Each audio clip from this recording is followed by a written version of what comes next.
बार बार bulletin में morning news लेकर हाजिर है आपका दोस्त चंद्रमोहन कल्ला। सभी दर्शकों को राम राम ने खम्मा गणिसा।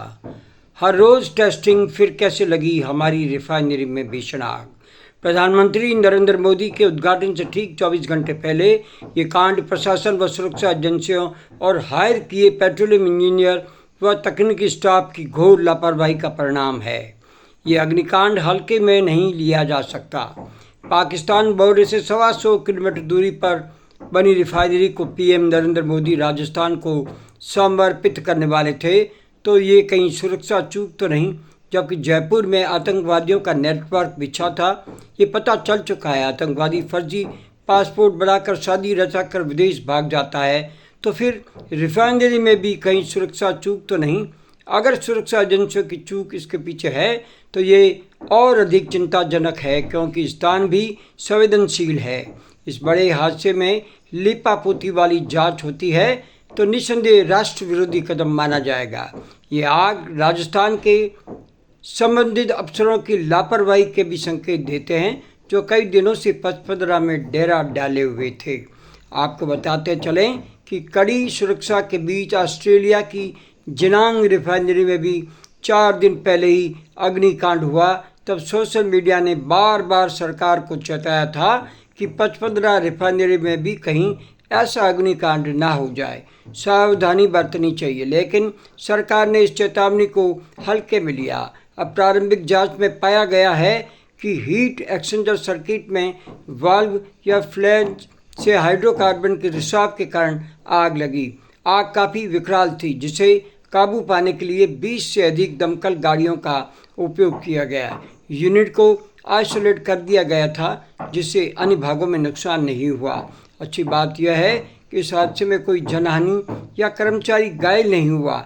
इस घटना के कारण प्रधानमंत्री द्वारा 21 अप्रैल 2026 को होने वाला उद्घाटन टाल दिया गया। जांच। पेट्रोलियम मंत्रालय ने बाहरी विशेषज्ञों की एक उच्च स्तरीय समिति का गठन किया है, जो आग के मूल कारणों की जांच करेगी। ट्रायल रन के दौरान सुरक्षा में ढील क्यों? रिफाइनरी लगभग 3 महीने से परीक्षण और ट्रायल रन से गुजर रही थी। इतने बड़े स्तर पर सुरक्षा प्रणाली की विफलता गंभीर प्रश्न खड़े करती है। सिस्टम फेलियर और तकनीकी खामी तो थी। इंजीनियरों के अनुसार शुरुआती रिपोर्ट में मशीनों के बीच घर्षण और तकनीकी खराबी के कारण ये अग्निकांड माना जा रहा है। इसका मतलब है कि वाल्व या फ्लैंज की फिटिंग में तकनीकी खामी हो सकती है। अत्यधिक तेल रिसाव भी कारण हो सकता है। भीषण गर्मी भी कारण हो सकती है।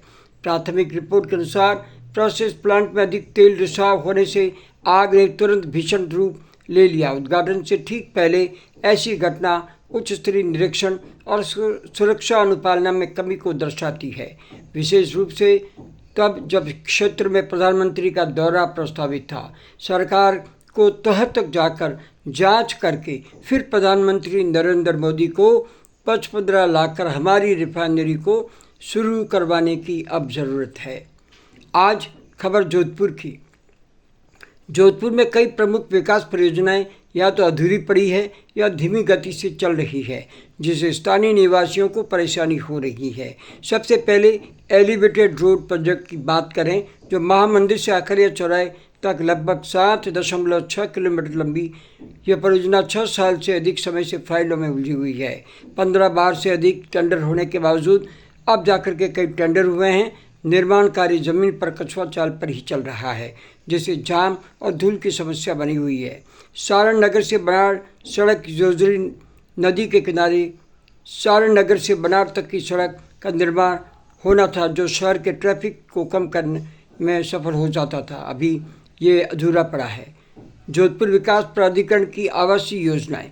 करीब 1 साल पहले घोषित गंगा विहार, पंडित दीनदयाल उपाध्याय विहार और आनंद विहार आवासीय योजनाएं अब तक पूरी तरह से आबाद नहीं हो पाई। कालाना सौंदर्यीकरण। कालाना झील के चारों ओर 6.5 किलोमीटर सड़क निर्माण और पर्यटन विकास का प्रोजेक्ट, जिसके लिए कंसल्टेंट की नियुक्ति होनी थी, वो हो चुकी है, लेकिन काम नहीं हुआ। आपको ये भी बता दें कि जोधपुर में नहरबंदी से जोधपुर प्यासा है। इंदिरा गांधी नहर में वार्षिक मरम्मत क्लोजर के कारण जोधपुर में पानी का भारी संकट पैदा हो गया है, जिससे कालाण और तखत सागर जैसे जलाशयों का स्तर गिर गया है। भीषण गर्मी के बीच पानी की किल्लत के कारण शहर में 3 दिन का शटडाउन और कई बार तो 4-4 दिन का शटडाउन लिया जाता है। हर एक सप्ताह के अंतराल में पानी की आपूर्ति बंद कर दी जाती है। जोधपुर में बेजा पेयजल संकट है और इन दिनों एक बार फिर क्लोजर के दौरान, नहरबंदी के दौरान शटडाउन रख दिया गया है, जिससे जोधपुर में पानी की हालत बड़ी गंभीर समस्या बन चुकी है। अभी बताया जाता है कि माउंट्स में जो पानी इकट्ठा किया था वो पानी दिया जा रहा है और ये पेयजल संकट होने का मेन कारण ये है कि तीसरा चरण का काम अभी भी ज़मीन पर नहीं उतरा है और यही कारण है कि नहरबंदी बार बार होना और बार बार क्लोजर लेना जोधपुर के लिए बड़ी समस्या बना हुआ है। अब मारवाड़ बुलेटिन में मॉर्निंग न्यूज़ समाप्त करने की चंद्रमोहन कल्ला को इजाज़त दीजिए। रात की सभा में राजनीतिक हलचल कार्यक्रम के साथ फिर मुलाकात होगी।